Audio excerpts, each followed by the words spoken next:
welcome back to the Cover 3 podcast here on CBS Sports. That's Tom Fornelli. I'm Chip Patterson, coming to you live at youtube.com/cover3 and all across the 24/7 Sports Facebook network. Thanks for hanging out. Smash that subscribe, smash that like, come and join us in the chat. Those of you who are watching live, oh boy, you've got a chance to get yourself Paramount Plus 30-day free trial. We'll set the limit in a little bit, but go ahead and get a head start and smash that like so that we can give these Paramount Plus 30-day free trials away. You have come, of course, because it is BOWLNANZA. Today, we will be running through Thursday night's game, the Armed Forces Bowl, Baylor Air Force, the Independence Bowl, and the Gasparilla Bowl on Friday. Saturday night's Christmas Eve affair, the Hawai'i Bowl between San Diego State and Middle Tennessee, and tacking on the Quick Lane Bowl, which, of course, is Monday afternoon between Bowling Green and New Mexico State. What stands out to us, our best bets, what we are looking into for this next slate of bowl action. But we begin, by the way, for those of you who tuned in for our National Signing Day show on Wednesday night, thank you very much. And if you haven't, after this, go ahead and go check that out. Bud Elliott, Andrew Ivins, Danny Cannell got you set with all the things that you needed to know. And one of the big storylines around National Signing Day was going to be where Travis Hunter is going to transfer to, because Tom, there was some Georgia buzz, some real Georgia buzz. Mm-hmm. And Travis Hunter comes out and Travis Hunter says, when my YouTube channel, was it YouTube or Instagram? YouTube, I think. Yeah, that's what I thought. Yes, YouTube. When my YouTube channel gets to 100,000 subscribers, I'll tell you where I'm going to transfer to. And Tom, I could only wish that we had that kind of bait to drive our subscribers here on the Cover 3 YouTube channel, because you've got a lot of programs that are very, very interested in seeing what is one of the best two-way players in all of college football, seeing where he's going to go and continue his college career. I guess that the limit was hit because late on Wednesday night, the announcement is made. Travis Hunter will be going to Colorado, along with his teammate from Jackson State, Shedeur Sanders, along with Deion Sanders, his head coach from Jackson State. We actually opened Monday's show with this discussion, and you were very confident, at least in your prediction and your thoughts, that Travis Hunter would wind up at Colorado. And now that the news is finalized, how does that sort of impact the way that you're looking at Deion, the Buffs, and the way that the 2023 picture is coming together? I will not share my opinions on any of this until we get to 100,000 subscribers on the YouTube channel. So I'm just going to sit here and wait. Go ahead. Okay. Are we there yet? Yeah. No, I will say, I do think it was somewhat suspicious that there were Georgia smoke out of nowhere. I'll announce my decision when I get to 100,000. I wonder if somebody was maybe floating that out there to try to drive up. I don't know. I mean, listen, just judging by what we have seen in terms of analytics, if you want to activate a fan base and drive numbers, throwing some candy out there for the Georgia Bulldogs, for the Ohio State Buckeyes, for the Alabama Crimson Tide, these are all very profitable measures. So honestly, savvy move by you, Travis Hunter. Also, Jordan, I'm giving you live work to do right now. Go find out how many people are still subscribing to the channel, because I'm just interested to see. Oh, if anybody dumped it after as soon as they got the announcement. Because, no offense, but I understand subscribing to Travis Hunter's channel to see his announcement if you're interested. But after he's made the announcement, how many of those people do you think are going to be like, I can't wait to see what kind of content he puts out? But as for the decision, yeah, it's not a surprise. It was Shedeur Sanders transferring to Colorado, not a surprise. You feel like this has been, you say it's been in the works. People start throwing the word tampering around, which is stupid in this case. But you feel like it's been in the works for a while. Like when Deion and Travis Hunter came to Jackson State, I'm sure part of the sell was, if I move on, you can come with me, or you could stay here, do whatever you want. And Jordan says it's still at 113K, by the way. So shout out. We got Travis Hunter's got a loyal fan base. A lot of Colorado Buffalo fans that are going to be watching those videos he puts out. I think if you're Colorado, it's really hard not to be excited by the last couple of weeks, honestly. If starting with the Dion hire and then getting the recruits that you've gotten since. You've got to probably, I don't know the actual number, but I'm guessing it's the best recruiting class Colorado has had in a very long time. And I think that, you know, how if you're a Buffaloes fan, how are you not excited by what you're seeing so far? You've got very talented players who are more talented than any you've had really in recent years coming.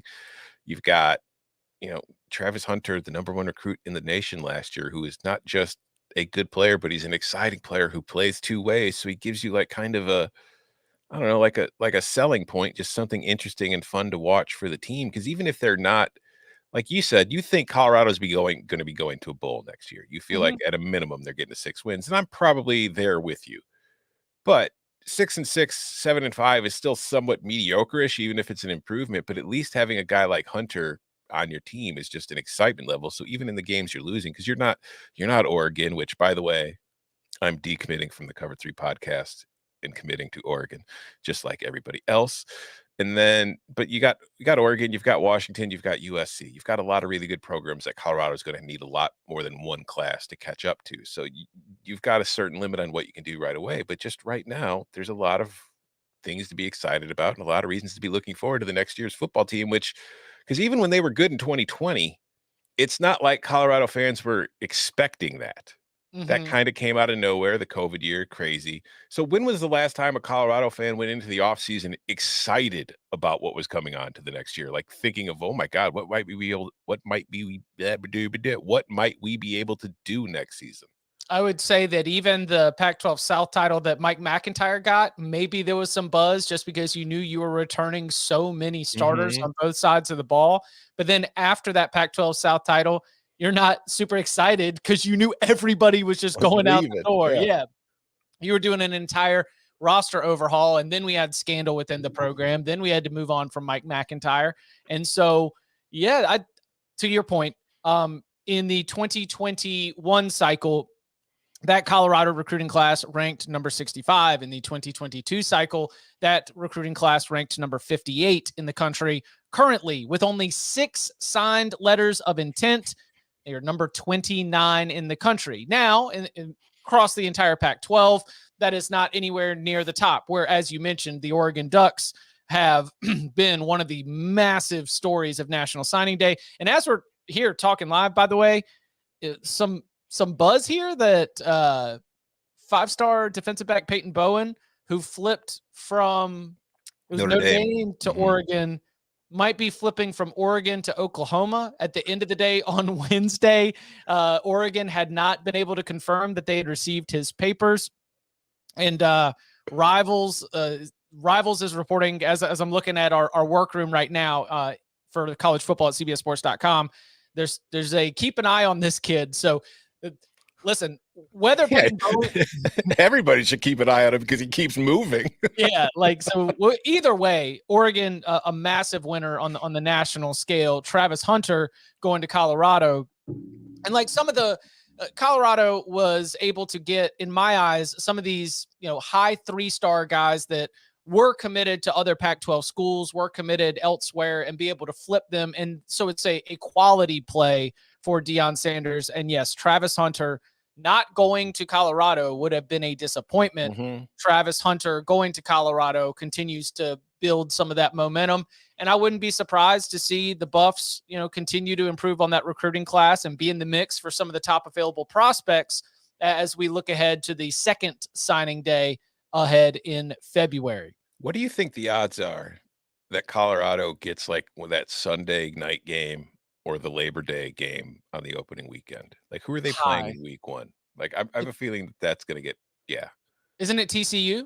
Yeah, that game's got to be on like the Sunday night. They're going to give Deion the prime time kind of. Oh, especially after TCU college football playoff, Sonny Dykes, coach of the year. I mean, this TCU against Colorado, absolutely. And maybe, we'll see, but that might even be a situation where Fox might have that Sunday slot.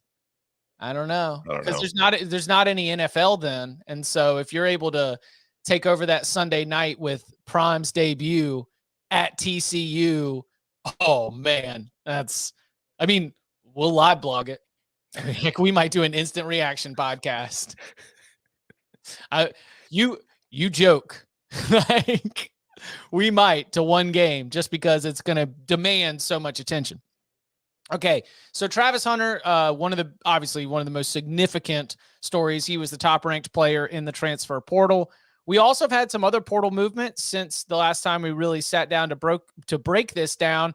And I wanted to sort of pair these off, mostly looking at the quarterbacks in the SEC East. Devin Leary, former NC State quarterback, who is the top-rated quarterback in the transfer portal, commits to Kentucky. Graham Mertz commits to Florida.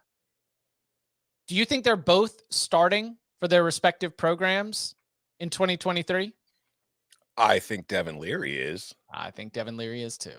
I mean, I don't think Devin Leary's I think Devin Leary was desired enough on the market where he wasn't going to be transferring to a place where he didn't feel pretty comfortable with the notion that he would be the starting quarterback. Now, of course, he will have to earn it. Right. As everybody must, but I think he feels pretty safe there. I don't know if Graham Mertz will be Florida's starting quarterback. I don't either. I thought there's a lot that's going on with this quarterback carousel in terms of the dominoes that are falling with the quarterbacks in the transfer portal. Here's what stands out to me about Devin Leary to Kentucky.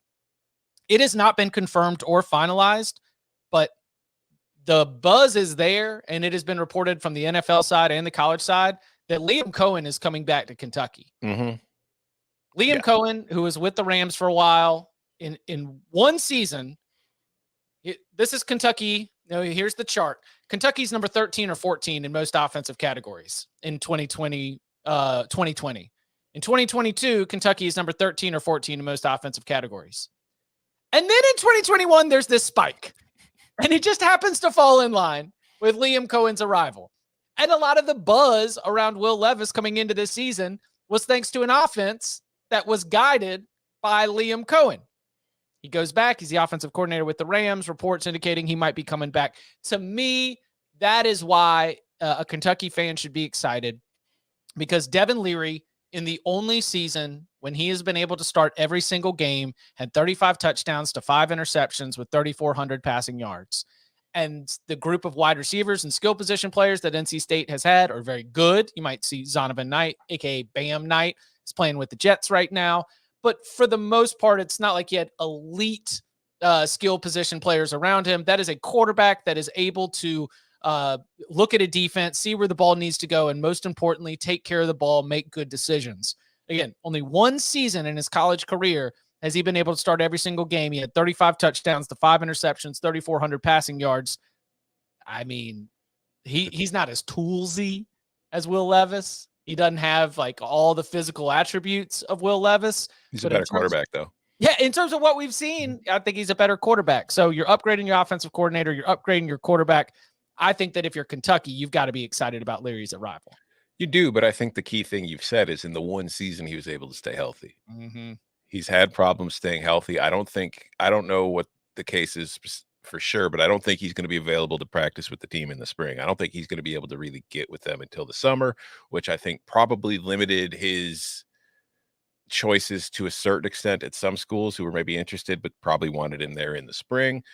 I agree with you. I think Will Levis far and away, as far as a prospect, the arm strength, the mobility, all that kind of stuff, he's far and away better prospect than Leary. But I think that when it comes to playing football, we have seen Leary, when he is healthy and on the field, he is a better actual game playing quarterback to this point. It's not to say that Levis can't get there one day once he goes to the NFL. I mean, we saw Josh Allen at Wyoming. Compared that to what we've seen in Buffalo, guys can get better. So as for Kentucky next year, yeah, you should be excited because you were able to, you're more excited probably about the OC than the QB, though, because the OC has proven it for you. The QB hasn't yet, but you're excited that you've got somebody who has the track record coming in to go with the OC you're expecting to come back, and Liam Cohen.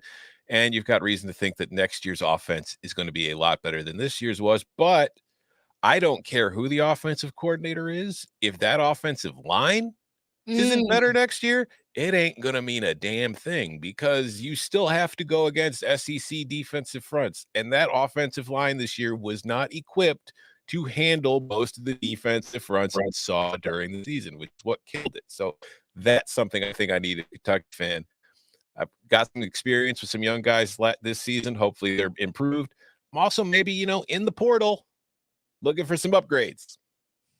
And offensive line is not a place where there's a lot of available options in the portal. No, So and they it's go for they're yeah, not cheap. they need to dip in there. Okay, so I mentioned the Graham Mertz to Florida because they're both in the SEC East, but I'm with you. The Graham Mertz does not, to me, look like a quarterback that is going to greatly change the outlook for the Gators offense in the same way that Devin Leary does. Graham Mertz, to me, is like, I guess you're just boosting your quarterback room depth. And I don't know if Billy Napier is planning to go back into the portal or if he's really excited about what Jack Miller could be. I can tell you that I was not encouraged by the bowl game performance, but man, like for Florida's offense next year, it sure seems like there's a lot of pressure on a group that is not inspiring a lot of confidence to be able to overcome exceed those expectations. Otherwise, this might be an unhappy group of Gators fans out there. Yeah, I get the sense, and I haven't been told this. This is just from reading tea leaves. I get the sense that Mertz was the third choice at best. I think that they were interested in Grayson McCall. There were problems there. I think they were interested in Michael Pratt if Michael Pratt opted to leave Tulane. Michael Pratt announces he's staying at Tulane, and not long after, Graham Mertz is announcing his commitment to the University of Florida. I do not think that is a coincidence. I think that it's kind of like JT Daniels ending up at Rice. JT Daniels was a 5-star recruit out of high school, but we've seen enough evidence to know that he's probably not going to live up to that 5-star potential. Injuries had a huge part to do with it. Graham Mertz was a very highly rated recruit coming out of high school. Big time excitement for the Badgers. His very first game during the COVID season, he lit up Illinois, and he has not been good since. In his defense, at Wisconsin the last few years, that offense did not have a lot of weapons on the exterior at the receiver position. If he goes to a team in which he can maybe use some of his arm strength to get the ball outside the numbers and push it downfield, get better receivers, maybe he will improve. But from what I have seen from Graham Mertz, I am not super optimistic. I don't think he had all the help in the world, but I don't think he did much to help himself at times. Although I will say this year he was better. Not good enough to make you think he's great, but he was better, which is something you do want to see. But just there are people in the chat are talking about it. It happened a couple days ago. There was a crystal ball put in for DJU to Hawaii. UCLA is gone. They got Schlee. They got Dante Moore. We thought he was going there. Thought maybe he might go to Oregon. Bo Nix comes back. That kind of throws it out of whack. Thought he might go to Washington. Michael Penix comes back. There goes that idea. Why not Florida for DJU? For DJU? Unless he's so dead set on heading back to the West Coast and being closer to home. But is Hawaii any closer to home than Florida? I mean, is Hawaii closer to South California than Florida? It's probably about the same. So I don't know. If you look at what Billy Napier's been able to do, like with Anthony Richardson, with Levi Lewis at Louisiana, I feel like he could maybe get something out of DJU in that offense. Maybe, like I'm saying with JT Daniels and Graham Mertz, he's probably never going to be the 5-star guy we thought he was out of high school. But there's still a talented QB in there and a guy who might be good enough and might be better than some of the options you have on your roster. So if I'm Florida, I would kick the tires on that. And if I was DJ, I would probably listen. 2 transfer quarterbacks to come in the same class would be very, very interesting for Billy Napier going into a season where, man, you gotta listen. This is ridiculous to say about the Florida football program, but you got to at least have a winning record. 2 straight 6 and 7 seasons for the Gators. Very, very interesting. So remaining by the way, Drew Pine to Arizona State, Jeff Sims to Nebraska, Donovan Smith to Houston.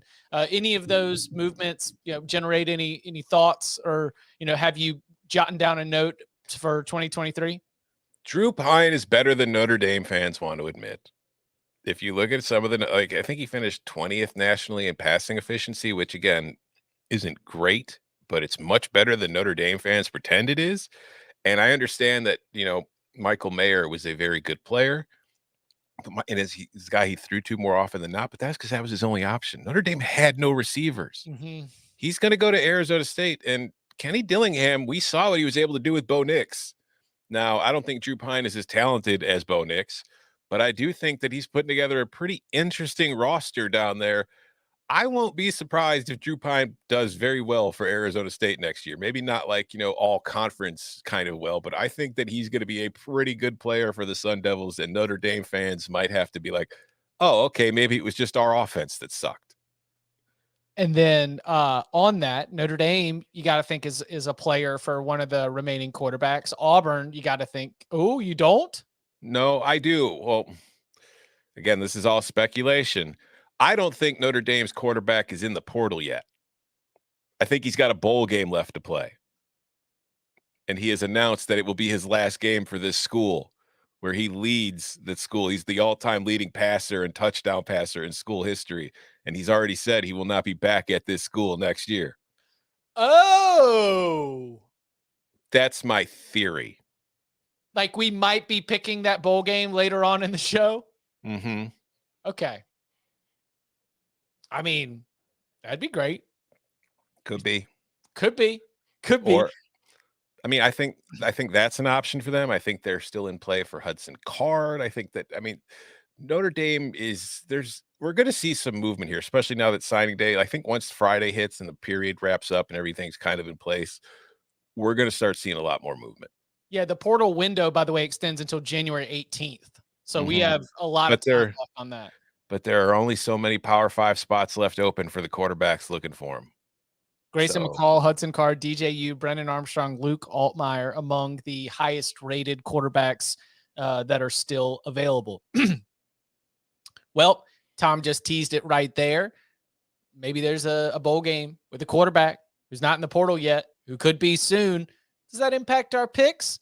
We will be giving you our best bets and what to watch for all the bowl games through the Quick Lane Bowl on the 26th. That is one game here on Thursday night, 2 on Friday, 1 on Saturday, and 1 on Monday. Our best bets for those bowl games. It's BOWLNANZA. Next.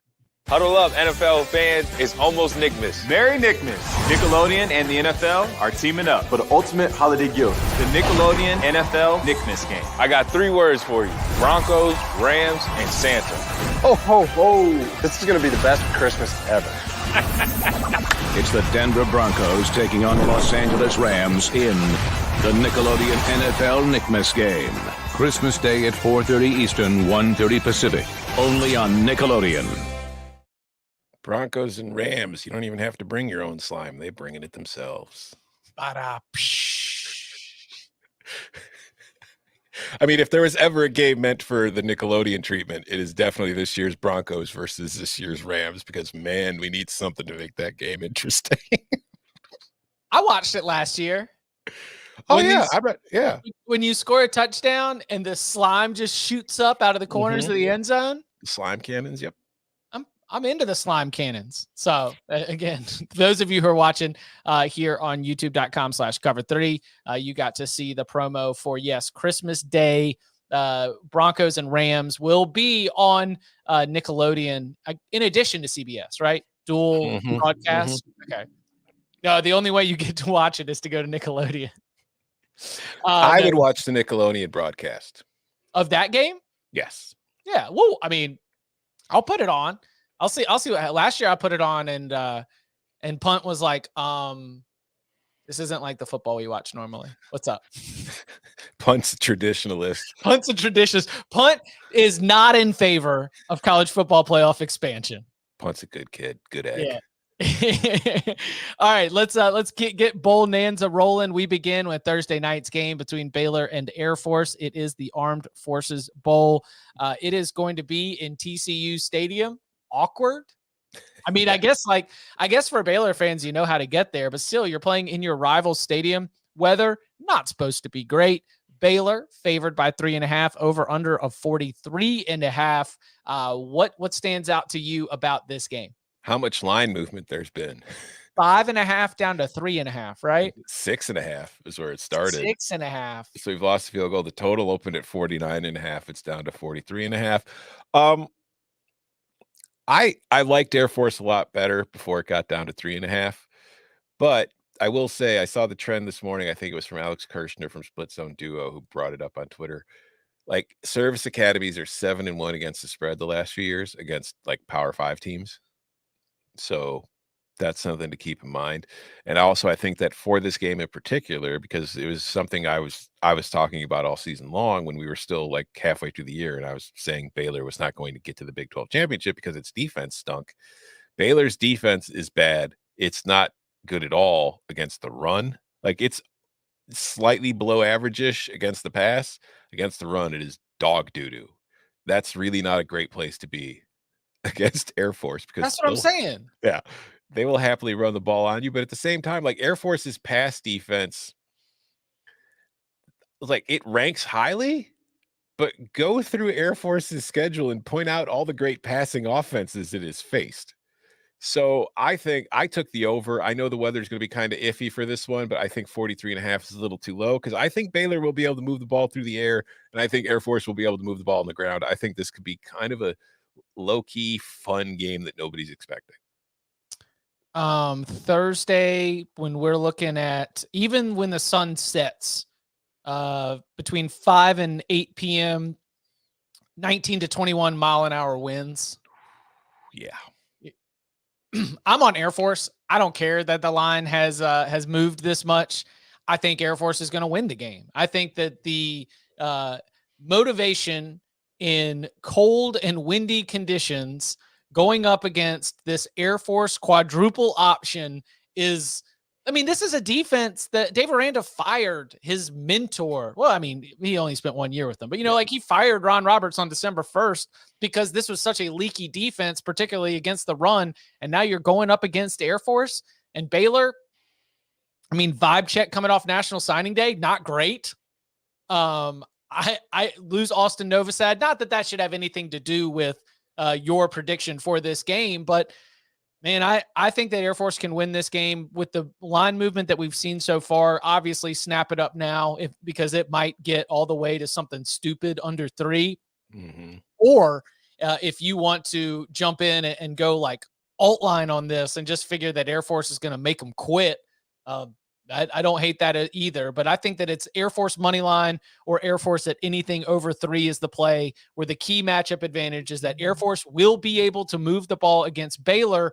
The key question, or where this might come crumbling down, is can Air Force get stops against Baylor? Yeah, I think if you're interested in Air Force, you're right. At this point, instead of taking the points, I would just take the money line instead of the 3.5. Yeah, you don't want to be sitting there on something painful at the end of it. But yeah, 3.5. That's about the end of it for me before I would start looking elsewhere. Again, that is the Armed Forces Bowl. Kicks off Thursday tonight, 7:30 p.m. Eastern time. Got a pair of games on Friday. It begins Friday afternoon in Shreveport with the Independence Bowl. Houston and Louisiana. Houston favored by 7, over under of 57. Dana Holgorsen in bowl games is not a profitable proposition. However, to follow that trend requires you to back a Louisiana team that went 6-6 this year, has had a lot of players opt out for the bowl game, and frankly, like, especially compared to where we've been at with this Cajuns team, not quite up to par. So will Holgo be, again, treating this just like a spring game scrimmage, not covering the spread? Or is this an opportunity where we at least see Dana Holgorsen get the rare against the spread win in the postseason, something that has not happened very often throughout his head coaching tenure? I'm taking the under.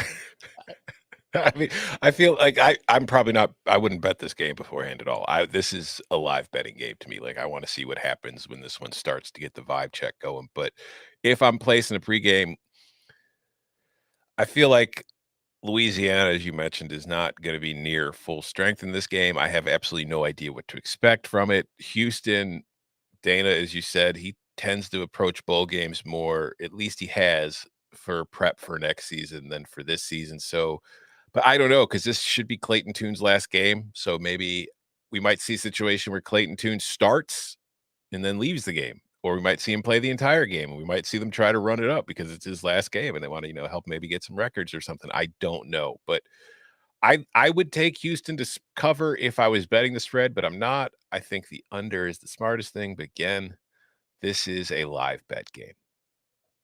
It's gonna be windy in Shreveport.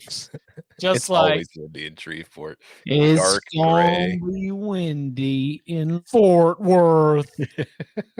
Listen, It's I gonna don't be know windy if y'all- everywhere. Yeah, I was gonna say, I don't know if y'all have I can't press the drop enough times for the weather that we're gonna be dealing with this weekend. I mean, I seen, what was it, gusts to 50 miles an hour in an NFL game on Saturday. Woo, preposterous. So I like the under there, but I'm actually going to take Houston. And I think that Clayton Tune is going to be able to have himself a day. I think that Clayton Tune's last game at Houston ends up playing out in a way where they want to go and send him out with a banger. And Louisiana's defense, especially with some of the opt-outs, I don't think that this is a strong enough unit for me to feel really confident in them getting a whole lot of stops. So if you are going to live bet this, then that's 100% a move. If you've got a pool play situation, I would not recommend Louisiana. I would recommend Houston minus the 7 if you've, again, got that pool play situation. Under, also a very, very good option. Later on Friday, we turn our attention to Raymond James Stadium in Tampa, where the Wake Forest Demon Deacons are a 2-point favorite against Missouri, over under of 58.5. Sam Hartman, swan song? Yeah, he has said this will be his last game at Wake Forest, and he's already the school's leading passer for touchdown career-wise. He was at the beginning of the year. He's expanded that lead, but he enters this game just shy of becoming the school's all-time leading passer as far as yardage is concerned. So I think Wake is the only realistic play here because Mizzou is just devastated by opt-outs and transfers. Like their leading receivers in the portal, the three leading sackers, I guess would be the way to put it, are all opted out of the game to prepare for the draft. This is a Missouri defense that is going to be very much a skeleton crew. Its offense is going to be very much skeleton crew, which is kind of a shame simply because Mizzou is a team that, as we got later in the year, kind of started to figure some things out and started looking a lot better. Now it's going to be, I just don't know what to expect from it. I think Wake, at the very least, with this being Sam Hartman's swan song, is probably going to win this game. But at the same time, Wake was a team that got off to a great start and finished terribly. Like that Louisville game where they turned the ball over 8 times just completely started an avalanche of suck down the stretch.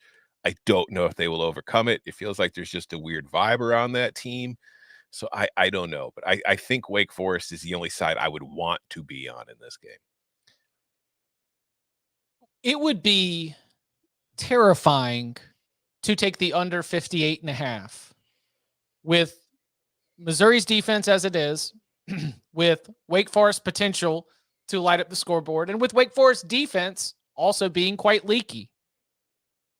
But it might be the play. 58.5 is a lot of points. Do you see this one being a shootout? I mean, Wake's defense sucks. Missouri's defense is completely missing most of its good players. Yeah, I could see it being a shootout. There's a pirate ship that'll block any wind. I could see it being a shootout. This is definitely another. Most of these games are live betting games, but I think Wake is the smartest play of the 4. Like Missouri comes out, scores, and you catch like a Wake +4 on the live line, and then you can jump on that. That would be an ideal situation. Yes. Is there any number that would get you to fire on Missouri? After the first? I mean, no. It'll depend on how the vibe feels during the game. Yeah. got to look on the sideline and see what that skeleton crew is looking like. Again, Wake in Missouri. That is a 6:30 p.m. Eastern time on Friday the 23rd. I was on Missouri for a lot of last week when we were having to do some of these bowl plays, including on the Cover 3 Takeover on CBS Sports HQ. But digging into the personnel situation, now that we've kind of got a better idea of who's actually going to be playing in this game, I cannot endorse a Missouri play. Wake is probably the play for your pool play. I would not say Missouri. And then if you want to bet it, I would say under, just because I could see just enough stops here for us to not get this into a total shootout, including you're asking Missouri's offense to do something it hasn't really done all season, which is it has not been a high scoring offense at all.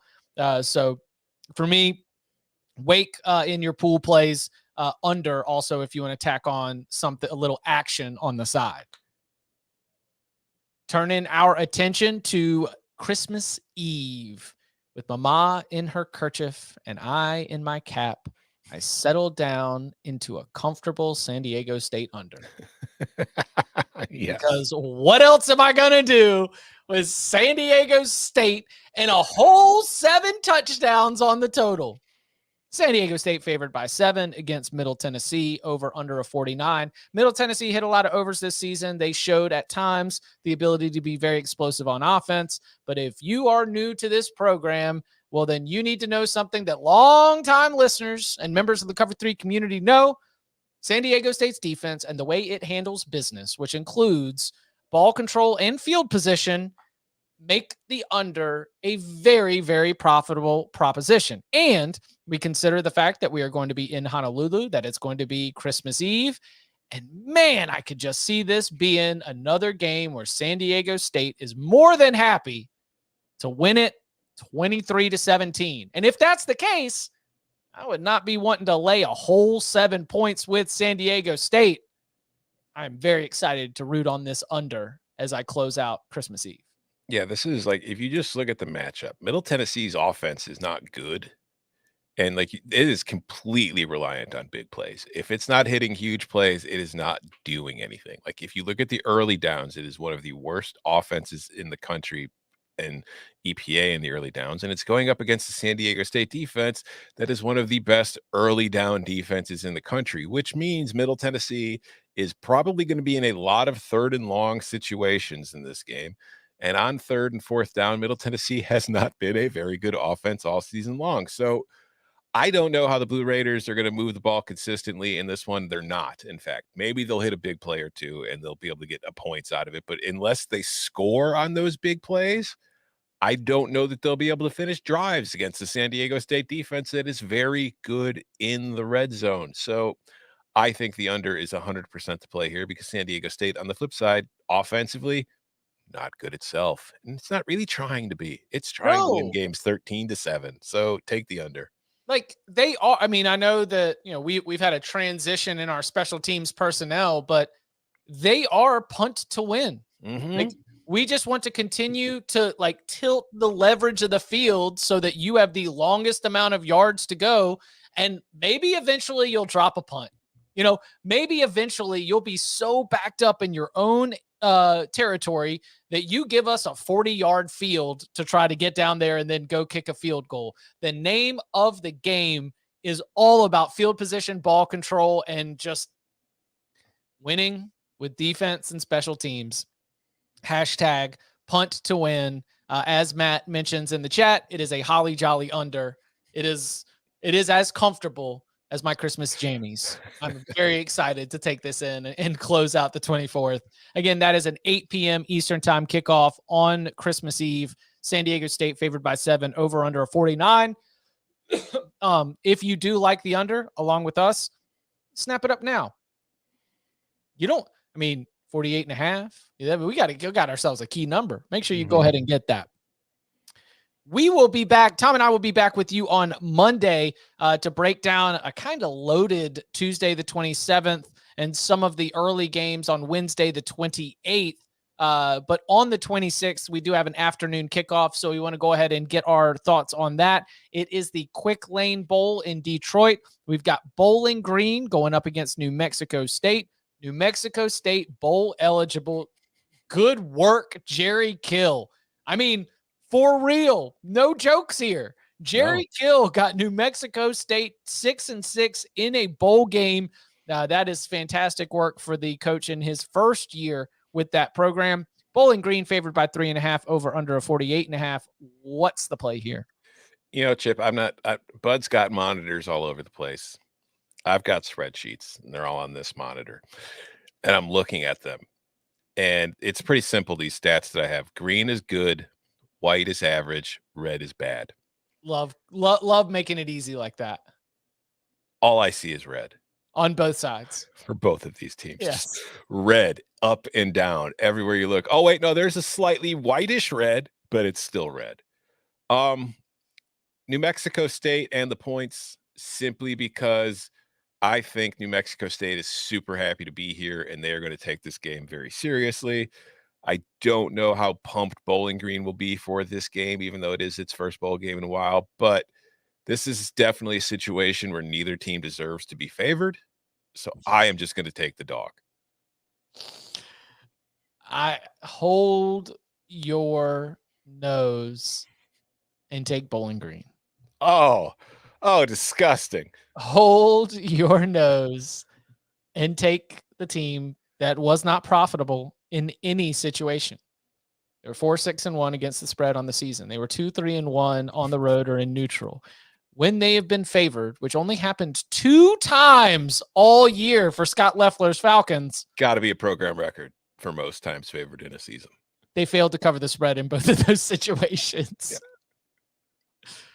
Hold your nose and take Bowling Green.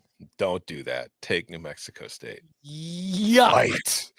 Lock fight. Yuck. Fight. Bruh. Yeah, if the bottom 25 existed for bowl games, this would be the bottom 25 game of the century of the week. Because these are 2 regular bottom 25 programs. They are not in it this year. By the way, congratulations to Deion Sanders in Colorado for winning the bottom 25 playoff this season. But these 2 teams have long been stalwarts. So to see them playing each other in a bowl game does warm my heart a little bit, and I will watch. But yeah, yuck. This game is disgusting. Yuck. And I'm going to watch every bit of it. I mean, for real, though, it is on like 2:30 on the 26th. You've really made it easy for me to settle in and watch it. Yeah, Aston Villa will have just finished beating Liverpool, so I'll just be able to flip right over to ESPN to watch this, which will probably be a lower scoring game than the soccer match that I just finished watching. Over under a 48.5. I'm not going to make a play on that one because if you know me well, fast tracks. We're in Ford Field. I've seen what Jared Goff has been able to do in that building. You can score some tutties in Ford Field right now, but man, yeah, I will hold my nose and I will take Bowling Green. #return of the Mac. You know what I might do here? I'm going to take New Mexico State. I might take an alternate under of 35.5 if I could find one. A 35.5's got to pay out pretty well. That's what I'm saying. If I could find one that's willing to give it at that point, I might do that. That's just leaning into the sicko. Oh yeah. Yeah. Shout out to the sickos committee. I mean, I hope that we're getting play-by-play. I hope they've gotten somebody credentialed for this game. This is going to be some really, really special stuff. Again, 2:30 p.m. Eastern time on Monday, the 26th, with Bowling Green and New Mexico State. All right, let's check it. Ooh, should we just give out some? Should we just give out some codes anyway? Hell yes. Soccer season starting. They're going to need their 30-day free trials to get back to watching Serie A and the Champions League. Tulsa King in 1929. Come on now. Okay. All right. 10. We're going to give out 10. I mean, look at us. Just throwing Christmas turkeys of 30-day free trials. Okay, so make sure you are following the Cover 3 podcast on Twitter. Make sure that you smash that like. Drop your handles in the chat so that we can get in touch with you. We will select 10 lucky winners to get the Paramount Plus free trial. As Tom mentioned, Serie A returning on January 4th. January 4th or 6th? Mm-hmm. Somewhere around. Okay. First weekend in January, that's when Serie A will be back in action. Paramount Where is Plus. the 4th? I can't remember. I've got my plans the 4th and the 6th. You know, they get mixed up. Yeah, we'll figure it out. So make sure that you drop your handles in the chat so that you can get your 30-day free trial to Paramount Plus. We will be back with another edition of BOWLNANZA. By the way, Matt in the chat does say you can get 3-to-1 payout on under 35.5. Let's go. And we'll be breaking down more of the games. Again, this is about to really pick up pace.